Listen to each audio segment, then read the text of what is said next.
Hi guys, welcome to another episode of the Sketchbook series. It's been a while since the last one. This time I want to ink one of my own characters, a Techno Druid. Unfortunately, I lost the first part of the recording because my mobile phone's memory was full, and I realized the problem too late. Fortunately, I solved the problem, so the rest of the recording works fine. It is precisely for this reason that I tend to break up the recording of my videos, and I avoid making a single recording because in case of problems I would lose everything. Anyway, now I would like to tell you a little bit about this character, how he came to life. A few months ago I played my first D&D game, a one-shot with some friends of mine. I often play board games and love them, but I had never tried role-playing games like D&D.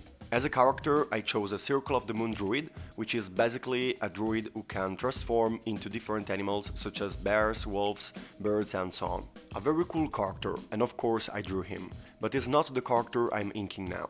Maybe I will dedicate another video to the character creation from that game. Anyway, given the theme of the D&D's campaign, the character I drew was the classic druid found in fantasy storytelling with elements of animals and nature. In particular, I was inspired by the druid from Diablo 4, which transforms just like my character. After the game, I thought back to the character I had created and drawn, and as I love the futuristic cyberpunk genre, I wondered what a druid in that style might look like, rethinking the figure of the druid in a modern way, and so the sketch I'm inking now was born. I didn't want to make him overly futuristic, for example with robotic parts and so on. I liked the idea of leaving him quite natural and relatively simple, like a classic druid. It's a bit as if, despite the advanced technology of future civilization, it remains frugal and simple, like a bonzo or a monk.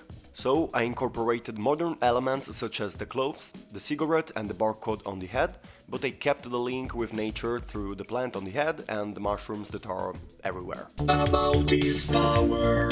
I thought he could control the smoke by manipulating its shape and guiding it where he wanted. I did not think of this power before, but after drawing it. It was not a reasoned choice, but the result of the free process of sketching. I drew mushrooms in the smoke and then, at the end, I made it a mushroom dragon of smoke. I thought this design was interesting and so I decided that this was his power. Later, I also thought it would be cool if anything touched by the smoke started to turn into some kind of plant, to make it an offensive and strong power. Come to think of it, this power is almost the same as Ant's power in Dorohedoro, who turns anything he touches with the smoke coming out of his mouth into a mushroom. Honestly, I had not thought of him when I was drawing my character, but since Dorohedoro is one of my all-time favorite manga, it's really possible that I was unconsciously influenced by it. Contrary to Anne, however, I like better the idea that he cannot create the smoke himself, he needs a source to generate smoke. So I imagine him always having a lighted cigarette in his mouth, a bit like Jigen from Lupin III.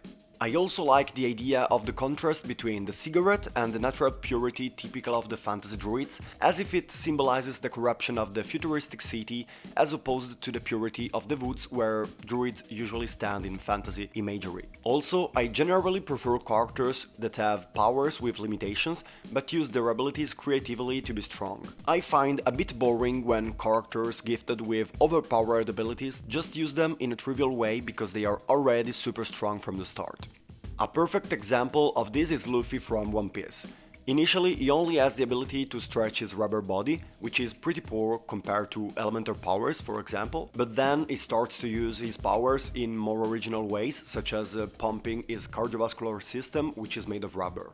I have always found this original use of seemingly weak powers interesting. An opposite example is Sentry, the Marvel character gifted with super strength, speed, intelligence, invulnerability, developed senses, energy projections and the power to fly. At the end of the day, he is too strong and simply boring. As you saw, I colored the smoke grey to separate it a bit from the character. Normally I would use grey markers to do this, but the paper in this sketchbook is very thin and I can at best use the low quality pencils I have. I don't normally use colored pencils myself, so I don't have a good set. The last thing I added to the drawing was a few lines to fill in the composition. I felt the page was a bit empty compared to the previous illustrations in the sketchbook and I preferred to add something. I opted for a few curved lines to be consistent with the trippy mood of the character. Honestly, I don't know if I have improved the drawing or made it worse with this, but maybe one day I will complete the illustration with a better background and maybe color it. In any case, here is the final result. As always, thank you very much for watching my video. I hope you enjoyed it. I would love to hear your opinion in the comments and don't forget to like and subscribe to the channel to support me. Goodbye!